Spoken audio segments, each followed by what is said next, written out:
Good morning. Before we get started, do you remember the last three memory verses? Ezekiel 36:27. And I will put my spirit in you and move you to follow my decrees and be careful to keep my laws. Isaiah 41:10. Fear not, for I am with you. Be not dismayed, for I am your God. I will strengthen you, I will help you, I will uphold you with my righteous right hand. In Ephesians 6:11. Put on the whole armor of God, that you may be able to stand against the schemes of the devil. As you listen to today's story, Samson's birth and wife, think about these questions. Number 1, what kind of a person was a Nazirite? Number 2, in what way did Samson differ from other men when he grew to manhood? Number 3, where did Samson go to find a wife? Number 4, what happened at the wedding feast? And number 5, what did Samson do then? Samson's birth and wife. For 25 years, the Israelites served the Lord.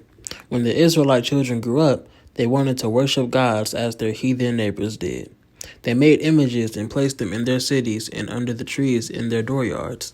They bowed down and worshipped these idols. Among the Israelites who served the Lord were Manoah and his wife. They had no children. An angel of the Lord told Manoah's wife she would have a son. The angel said, "Your son will deliver Israel from the Philistines.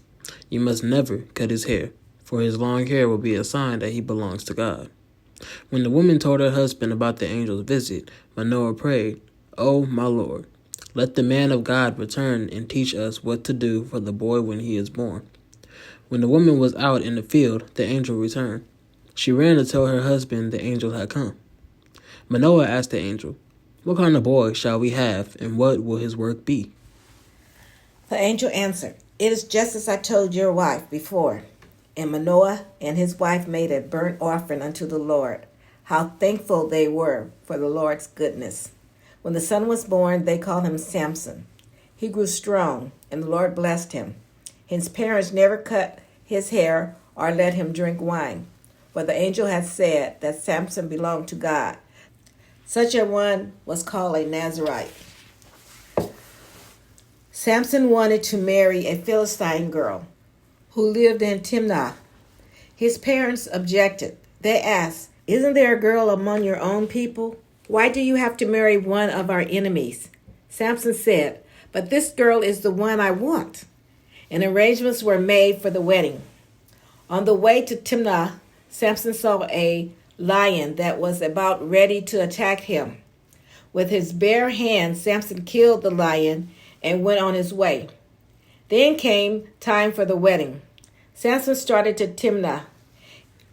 He walked the familiar path. Along the way, he saw the bees had made a nest in the lion he had killed. He took the honey from the hive and went on. After the wedding, Samson told 30 young men, "I have a riddle for you. If you can tell me the answer before my wedding feast is over, I will give each of you a shirt and a cloak." The young men thought they could surely guess the riddle before the 7 days of feasting were over. Samson said, "This is the riddle. Out of the eater came something to eat. Out of the strong came something sweet." The young men tried and tried, but they could not find the answer. Finally, they told Samson's wife, "Get your husband to tell you the answer to the riddle, or we will make trouble for you." Samson's wife cried, begged, and coaxed, but Samson would not tell her. Finally, on the last day of the feast, he could stand her crying no longer. He told her the answer. Soon, the young man had the answer too, and Samson knew he had been tricked. In a rage, Samson took the shirts and cloaks from the 30 other Philistines and gave them to his guests. Then he left his wife at her father's house and went home. The girl's father was much displeased that Samson had left her right after the wedding. Many days they waited for Samson's return. When he did not come, the father gave his daughter in marriage to another man. Now let's answer the questions from earlier. Number 1, what kind of person was a Nazirite? He was consecrated to God. Number 2, in what way did Samson differ from other men when he grew to manhood? He drank no wine, nor did he ever shave or cut his hair. Number 3. Where did Samson go to find a wife?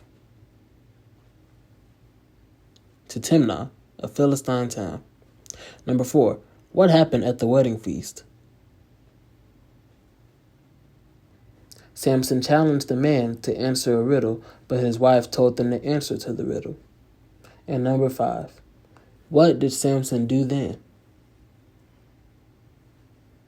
He became angry, left his wife, and went back to his home. The memory verse for this week is 2 Corinthians 6:14a. Be not unequally yoked with unbelievers, for what fellowship has righteousness with unrighteousness? Think about it. The king's driver. Once upon a time, there was a king who lived on a great mountain. All his loyal subjects lived in the valley below. The only access to the palace at the top of the mountain was a steep, treacherous road that circled the outside of the mountain. The king loved his subjects, and they also loved him, so he would visit his subjects daily. The trip was very dangerous down the mountain, and the king had a trusted man to drive his chariot. One day, the driver died, and an edict went out to all the kingdoms that the king needed a new driver for his chariot. There would be a contest to prove the most worthy man. The day arrived, and 3 men came to show their worthiness as the king's trusted driver. The first man jumped into the chariot and started down the mountain in a flash, taking the curves very swiftly and skillfully, coming within a foot of the edge of the cliffs at times, but reaching the bottom in a very good time. As he reached the bottom of the mountain, the people cheered wildly and said, "This is the man, this is the man." The next driver cracked his whip and sped off down the mountain, even faster than the first. The chariot seemed to fly as it sped down the mountain, narrowly averting disaster, but making it safely to the bottom of the mountain in record time. The crowd cheered louder, still saying, "This is the man, this is the man." The third driver jumped into the chariot and, with a steady hand, started down a steep, winding road.